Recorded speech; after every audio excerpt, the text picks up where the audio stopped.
में नहीं पता था, इसलिए मैं भी उसे कुछ नहीं बोला। गाड़ी इत्मीनान से आगे बढ़ते जा रही थी। चारों ओर प्राकृतिक दृश्य को देखकर ही पता चलता था कि एक पिछड़ा हुआ गांव है। कोई पक्का घर भी दिखाई नहीं दे रहा था। कुछ देर तक चुपचाप चलने के बाद बैलगाड़ी का ड्राइवर ने खुद से बोला, मतलब बाबूजी, कल रात को स्टेशन में कुछ देखा क्या?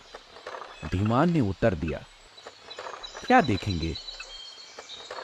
असल में असल में रात के 3 बजे एक शैतानी ट्रेन आती है। सुनते ही मेरे पीठ के बीचों बीच एक ठंडी सी लहर दौड़ गई। मतलब कल रात की घटना सच्ची थी, कोई सपना नहीं। सुबह उठकर मुझे सपना जैसे ही लग रहा था। ये ट्रेन का क्या माजरा है? खुद को जितना ही हो सके स्वाभाविक रखते हुए प्रश्न पूछा। वो थोड़ा हिचकिचाते हुए कहा, वो ट्रेन आती है रात को। हाँ। जो मिलता है नरक के दरवाजे तक ले जाता है।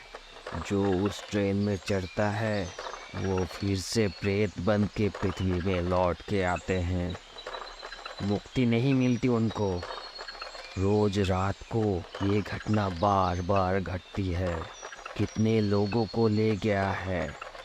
ये गांव भी इसलिए पूरा खाली हो चुका है। कुछ परिवार ही रहते हैं सिर्फ। आखिर के कुछ बातें सुनकर सिर पर हाथ देकर बैठ गया। कोई नहीं रहता तो कुली और मजदूर कहाँ से मिलेंगे? जब उसे ये बात पता चली तो उसने कहा, 10-15 घर मिला के पाथर छपा गांव है। यहाँ पे मजदूर कहाँ मिलेगा साहब? स्कूल के जिस घर पे आप लोगों के लिए रहने का व्यवस्था किया है वो घर भी तो आजकल बच्चों की पढ़ाई के लिए इस्तेमाल नहीं किया जाता। बारिश होने पे हम लोग स्कूल पे ही अपना डेरा जमाते हैं। मजदूरों के लिए पास वाले गांव में जाना पड़ेगा। वो सब लेके सोचिए मत।